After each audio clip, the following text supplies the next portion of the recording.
Magandang araw mga ka-aerial defense, may ibabahagi na naman ako sa inyo. Dahil ngayong araw na ito ay may pag-uusapan tayo tungkol sa depensa, eroplano ng Pilipinas pinaputukan ng China sa West Philippine Sea, nagpaputok ng flares ang puwersa ng China habang nagsasagawa ng maritime patrol ang eroplano ng Philippine Coast Guard malapit sa Mischief Reef sa West Philippine Sea, ayon kay Rear Admiral J. Tariela, PCG spokesperson for the West Philippine Sea. Mapanganib ang insidente dahil hindi matiyak kung hanggang saan aabot ang mga flare na maaaring tumama sa aircraft. Bukod dito, nagbigay rin umano ng radio challenge ang Chinese forces at iginiit ang kanilang indisputable sovereignty sa lugar, isang pahayag na mariing pinabulaanan ng PCG. Binigyang diin ni Tariela na ang Panganiban Reef ay nasa loob ng exclusive economic zone ng Pilipinas. This is dangerous on our part because we cannot really expect how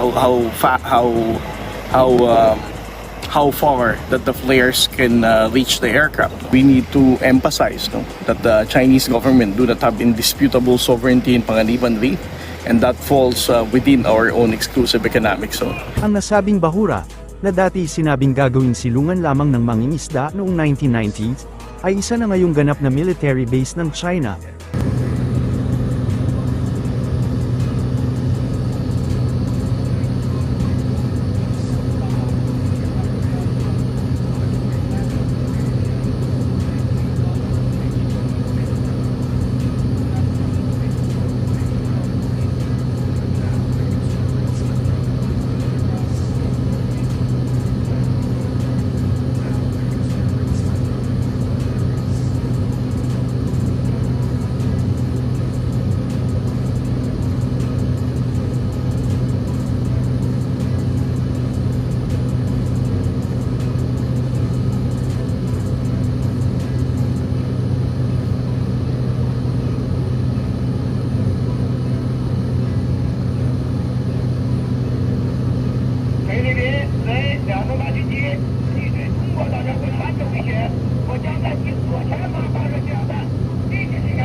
Matatandaan noong nakaraan naman ay tinutukan ng Chinese warship ang missile frigates ng Pilipinas gamit ang fire control radar.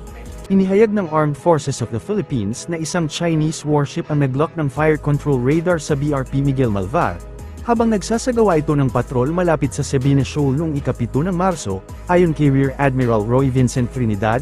Delikado at provocative ang naturang aksyon dahil maaari itong magdulot ng hindi pagkakaunawaan at tensyon sa karagatan. Agad namang nag-radio challenge ang barko ng Pilipinas, na sinunod ng Chinese vessel matapos nitong iurong ang radar. Matatagpuan ang Sabina Shoal sa loob ng exclusive economic zone ng Pilipinas sa West Philippine Sea, na patuloy na pinagtatalunan ng Pilipinas at China. Sa kabila nito, tiniyak ng AFP na magpapatuloy ang kanilang mga patrol upang ipagtanggol ang soberanya at karapatan ng bansa, kasabay ng panawagan sa mapayapa at rules-based na resolusyon ng Sigalot. Para sa mas madaming update tungkol sa ating depensa, huwag mo na rin kalimutan mag-like, share and subscribe. Pindutin mo na rin ang bell para updated kayo sa aking mga bagong video. Maraming salamat po.